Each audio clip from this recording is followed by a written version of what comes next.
ನಮಸ್ಕಾರಗಳು. ನನ್ನ ಹೆಸರು ಅಚ್ಯುತ ಎನ್.ಎಂ. ಅಂತ. ನಾನು ದಿವಂಗತ ನಾಡ್ತಿ ಮಂಜಾಚಾರ್ಯವರ ಮಗ. ತಂದೆಯ ಕಾಲಾನಂತರದಲ್ಲಿ ನಮ್ಮ ಕುಟುಂಬವು ಈ ಒಂದು ದೇವಿಯ ಕಾರ್ಯವಿಧಾನಗಳನ್ನು ಮುಂದುವರಿಸಿಕೊಂಡು ಹೋಗುವಂಥ ಸೌಭಾಗ್ಯ ನಮಗೆ ದೊರೆತಿರುವಂಥದ್ದು ಪುಣ್ಯದ ಕಾರ್ಯ ಅಂತೇಳಿ ನಮ್ಮ ಎಲ್ಲ ಕುಟುಂಬದವರು ಅದನ್ನು ನೆನಪಿಸಿಕೊಡ್ತಾ ಇದ್ದಾರೆ. ಜಾತ್ರೆ ಏನು ನಡ್ಸ್ಕೊಂಡು ಬರ್ತಾ ಇದ್ದಾರೆ. ಹಾಂ, 2 ವರ್ಷಕ್ಕೊಂದ್ಸತಿ ನಡೆಯೋದು. ಹಾಂ, ಅದು ಎಷ್ಟು ವರ್ಷದಿಂದ ನಡೆಸ್ತಾ ಇದ್ದೀರಾ? ಹಾಂ. ಮತ್ತೆ ಯಾರೆಲ್ಲ ಸೇರಿ ಸ್ಟಾರ್ಟ್ ಮಾಡಿರೋದು? ಹಾಂ. ಈಗ ಯಾರ್ಯಾರೆಲ್ಲ ಈಗ ಮಾಡ್ತಾ ಇದ್ದಾರೆ ಒಂದು ಮಾಹಿತಿ. ಹಾಂ, ಈ ಒಂದು ಮಾರಿಕಾಂಬ ಜಾತ್ರೆಗೆ ತೀರ್ಥಹಳ್ಳಿಯಲ್ಲಿ ಸುಮಾರು 80ರಿಂದ 100 ವರ್ಷಗಳ ಇತಿಹಾಸವನ್ನು ನಾವು ನೋಡ್ಬೋದು. ಇದು ನಮ್ಮ ಕುಟುಂಬಕ್ಕೆ ಸಂಬಂಧಪಟ್ಟಂಥದ್ದು. ನಮ್ಮ ತಂದೆಯವರಾದ ದಿವಂಗತ ನಾಡ್ತಿ ಮಂಜಾಚಾರ್ಯವರು ನಡು ವಯಸ್ಸಿನಲ್ಲಿ ಈ ಜವಾಬ್ದಾರಿಯನ್ನು ಹೊತ್ತುಕೊಳ್ತಾರೆ. ಆ ಸಂದರ್ಭದಲ್ಲಿ ಅವರಿಗೆ ಸಹಾಯಕರಾಗಿ ಅಥವಾ ಮಾರ್ಗದರ್ಶನಕ್ಕಾಗಿ ನಿಂತಹ ವ್ಯಕ್ತಿಗಳು ನಮ್ಮ ತಾತ ಅಂದರೆ ಅವರ ಸೋದರ ಮಾವನಾದ ಬಿಳುಕಪ್ಪ ಕಕ್ಕಯ್ಯಾಚಾರ್ಯ ಎಂಬುವಂಥವರು.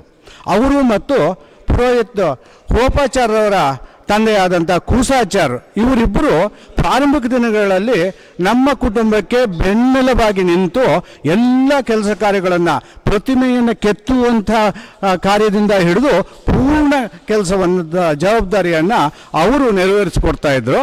ನಂತರದಲ್ಲಿ ನಮ್ಮ ತಂದೆಯವರು ಯವನಾವಸ್ಥೆಯಲ್ಲಿ ಅನೇಕ ವರ್ಷಗಳ ಕಾಲ ತಮ್ಮ ಮುಂದಾಳತ್ವದಲ್ಲಿ ಈ ಒಂದು ಕೆಲಸ ಕಾರ್ಯಗಳನ್ನು ಮಾಡ್ತಾ ಇರುವಂಥದ್ದು ನಾವು ಕಣ್ಣಾರೆ ನೋಡಿರುವಂಥ ಒಂದು ಕಾರ್ಯ ಆಗಿರುತ್ತೆ. ಹಾಗಾಗಿ ಈ ವಿಜೃಂಭಣೆ ಅತಿ ಶೀಘ್ರ ನಾವು ಚಿಕ್ಕಂದಿನ ನೋಡಿರುವಂಥದ್ದು ಮತ್ತು ಇಲ್ಲಿ ನಡೆಯುವಂಥ ಎಲ್ಲ ಪ್ರಕ್ರಿಯೆಗೂ ನಮ್ಮ ಕುಟುಂಬಸ್ಥರು ಎಲ್ಲರೂ ಭಾಗಿಯಾಗಿರ್ತಾರೆ. ಇದು ನಮ್ಮ ಕುಟುಂಬಕ್ಕೂ ಮತ್ತು ನಮ್ಮ ಊರಿಗೂ ಒಂದು ಹೆಮ್ಮೆಯ ಸಂಗತಿ ಅಂತ ನಾವು ಹೇಳ್ಕೋಬಹುದು. ಇದು ಪ್ರಾರಂಭಿಕ ದಿನಗಳಲ್ಲಿ ಈ ಮಾರಿಕಾಂಬೆಗೆ ಇಲ್ಲಿ ಒಂದು ಸರಿಯಾದ ಸ್ಥಿರವಾದ ನೆಲೆಯ ಜಾಗ ಇರಲಿಲ್ಲ. ರಸ್ತೆಯ ನಡುವೆ ಒಂದು ಶೆಡ್ಡನ್ನು ಅಂದರೆ ತಾತ್ಕಾಲಿಕ ಚಪ್ಪರವಾದ ರೀತಿಯಲ್ಲಿ ಹಾಕಿ ಅಲ್ಲಿ ನಾವು ಈ ಗೊಂಬೆಯನ್ನು ಪ್ರತಿಷ್ಠಾಪನೆ ಮಾಡಿ ಬೀಳ್ಕೊಡ್ತಾ ಇದ್ವಿ. ಕಾಲಾನಂತರದಲ್ಲಿ ಈ ಶಕ್ತಿಯ ಮಾಯೆಯೋ ಅಥವಾ ಇನ್ಯಾವುದೋ ಕಾರಣದಿಂದ ಇದಕ್ಕೆ ಒಂದು ಪರ್ಮನೆಂಟ್ ಆದಂತಹ ಒಂದು ಜಾಗದ ಒಂದು ವಿಲೇವಾರಿ ಆಗುತ್ತೆ. ತನ್ನ ಮೂಲಕ ಈ ಒಂದು ಜಾಗದಲ್ಲಿ ನಾವು ಆ ಕಾರ್ಯವನ್ನು ಮಾಡಿ ಮುಂದುವರಿಸುವಂಥ ಒಂದು ಸೌಭಾಗ್ಯ ನಮ್ಮ ಕುಟುಂಬಕ್ಕೆ ದೊರೆತಿದೆ. ಈಗೇನು ಒಂದು 80-100 ವರ್ಷದಿಂದ ನಡ್ಸ್ಕೊಂಡು ಬರ್ತಾ ಇದ್ದಾರಲ್ಲ, ಆ ದಿನದಿಂದನೂ ಒಳ್ಳೆ ರೀತಿಯಲ್ಲಿ ಎಲ್ಲ ವರ್ಷವೂ ನಡ್ಸ್ಕೊಂಡು ಬರ್ತಾ ಇದ್ದಾರೆ. ಅದರಿಂದ ಈ ಊರಿನ ಜನಕ್ಕೆ ಎಲ್ಲ ಒಳ್ಳೆಯದಾಗಿ ಬರ್ತಾ ಇದೆ ಯಾವಾಗಿಂದನೂ.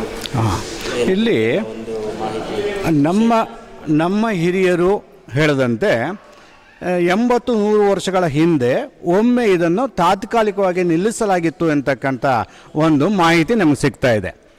ಆ ಸಂದರ್ಭದಲ್ಲಿ ಊರಿನಲ್ಲಿ ಪ್ಲೇಗು, ಕಾಲರ್ಗಳಂತಹ ಮಾರಣಾಂತಿಕ ಕಾಯಿಲೆ ಊರಿಗೆ ಬಂದಂಥ ಸಂದರ್ಭದಲ್ಲಿ ಊರಿನ ಏಳಿಗೆಗಾಗಿ ಈ ಒಂದು ಜಾತ್ರೆಯ ಉತ್ಸವವು ಪ್ರಾರಂಭವಾಯಿತು ಅಂತಕ್ಕಂಥದ್ದು ನಮಗೆ ಮಾಹಿತಿ ಸಿಗ್ತಾ ಇದೆ.